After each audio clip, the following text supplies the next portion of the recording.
Hey guys, this is Jonathan Bales at FantasyLabs, and I am here to show off our NFL version of player models.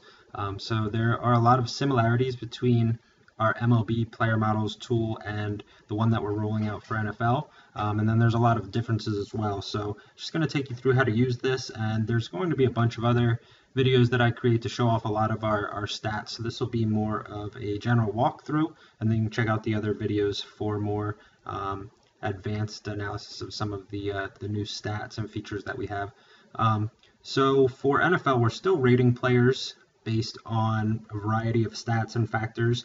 And you still have the ability to tell us what's important to you. So we have these sliders. You have 100 points to use. You can weight any factor as much as you want in relation to others.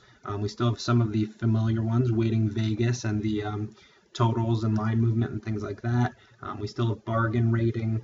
We still have pro trends rating, plus minus, and then there's a bunch of other new things like defensive unit rating, and I'll get into what that means in another video. Projected points per dollar, median, ceiling, and floor projections, and a bunch of other stats. And then so you can still move these sliders, rate these different factors as you like, update your model, and we will show you the plus minus, which is how many points historically your model has scored above or below expectation based on the salaries of the players. So we look at the top 5% of all the players in your model historically for whichever site and position you're looking at, and then compare that to what we'd expect based on how much they cost. So that's the plus minus, and then we have upside, consistency, and dud ratings that help you sort of visualize a range of outcomes and how much variance there is with your model.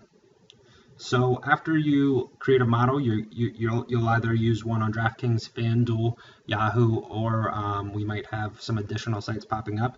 You can choose your position, so you can see when you click running back, you're going to have a different plus minus, obviously, because you're looking at a different model with different players. You can change the slate of the games. You can also change the date. This is a new thing that we're doing where you can go back and look at past models as well to see how they performed, and then look ahead to future game slates as well. And we still have the optimizer. So once you create a model, rate players, we will potentially optimize a lineup based on your model.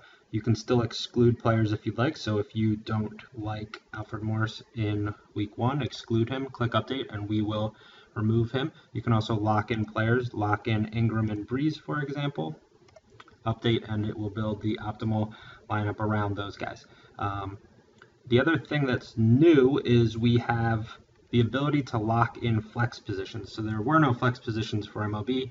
Obviously, there are on DraftKings a flex position where you can start running back, receiver, tight end. So you can tell us which of those positions you want to consider. So this lineup has 2 tight ends because that's just where the value is in this particular slate. But if you're playing a cash game, you probably don't want Larry Donnell and Richard Rodgers in your cash game lineup. You'd probably want to remove the ability to have an additional tight end, optimize around that, still have Breeze and Ingram locked in, and it'll give you a new optimal lineup that this time has 3 running backs, which would be much better for a cash game. So there's a bunch of new stats in as well. I'll explain most of those in future videos. The one thing I want to say is that one of the new things that we're doing is really projecting ceiling and floor numbers for each player, which I think is really, really important.